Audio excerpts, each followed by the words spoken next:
Everyone, Digital David here. Today in this video, I'm going to be checking out the AITC KINGSMAN Gaming. This is their Vertex RGB DDR5 RAM.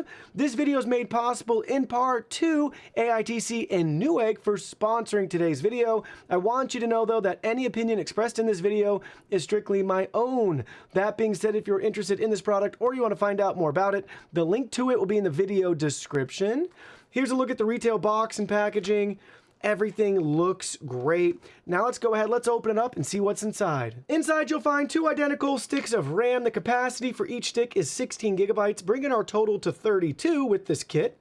KINGSMAN Gaming powered by AITC, Vertex RGB DDR5. I like the white color scheme we have here. Up at the top we got the KINGSMAN branding on the RGB. We'll look at it from the other side, same thing, and we have our product info sticker there.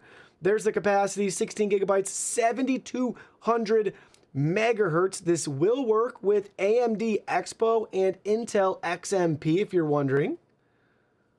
Get a feel from all different sides. You can look at the pins, and we'll look at the other stick for good measure. But again, they're identical to each other. Really like the color scheme that we have here. And if you're wondering, the black lines, everything is textured. So smooth white finish, but then we have a texture for everything else that's in black there on the RAM. So just those subtle little details go a long way. Now let's go ahead, let's get these installed. Installation simple and straightforward. We have our test bench PC here. So we're just gonna line it up with our motherboard and the slots. It's only gonna fit one way, so don't try to force it at all. Just line up and then gently press, and it'll snap right in, very satisfying. Love hearing that click. And again, for our second one, same thing. Just snaps right in. Now we have the RAM installed. Let's boot this up and try it out. All right, so our PC's booted up. Look at that beautiful RGB. Love the rainbow and how nice and soft and diffused the light is. Really quickly, let's turn off the studio lights here so we can really appreciate it. All right, the lights are off. Look at that glow, and it really syncs up nice with the MSI Dragon on our IO shield over there. Really, really nice. Definitely going to be a nice aesthetic to any build, especially if you're matching colors with white, things along those lines. First order of business is to make sure that we enable the faster speeds in our motherboard. So we're using an Intel 13900K with an MSI board. So by default, when we booted it up, we're at 4800 megahertz here, but we have not enabled our XMP profile. So in our case, it's really just one click, and then we can have everything enabled. So we're looking at our memory right now.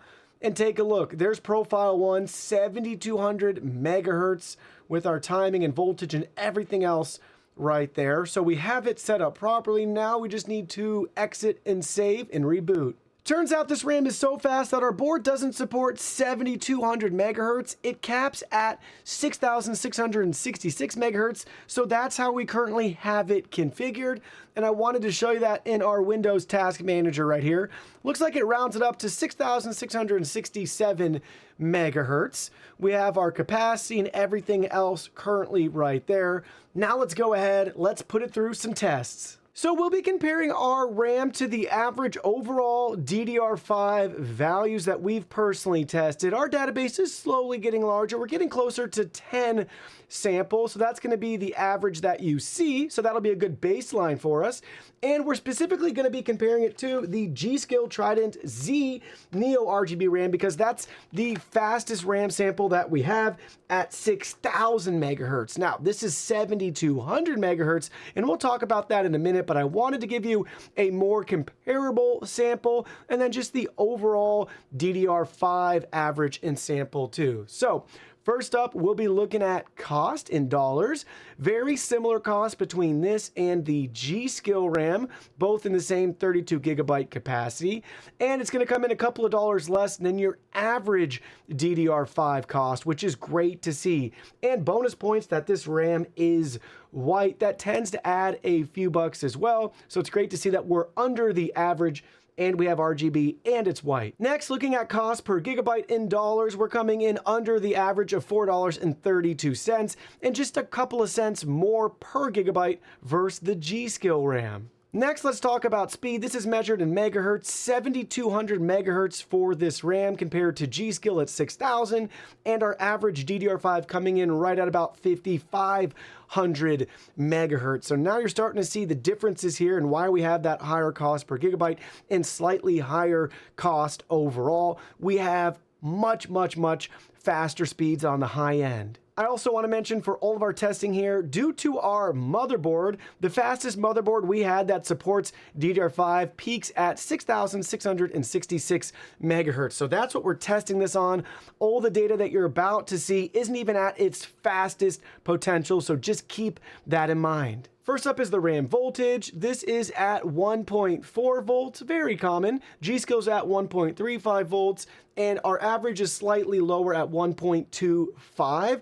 What you need to know here is typically the lower the voltage, the less power you're consuming, which means the less heat, but typically with faster RAM like this, you'll see higher voltages. Next up is our CAS latency. This is measuring clock cycles. So what you want to see is a lower latency and higher frequency. That's going to typically yield better performance. So in this case, we have a CL34 rating compared to our G.Skill at CL30 and our overall average DDR5 at CL36. You didn't think I would skip out on our AITC benchmark, did you? So first up, looking at AITC read speeds in megabytes per second, we come in at over 101,000 compared to our G.Skill at 93,000 and our overall average RAM tested at 82,000, so pretty substantial boost in performance. The results narrow and actually swap places for the write speed, so we're a couple of megabytes shy of the G.Skill average, but we're still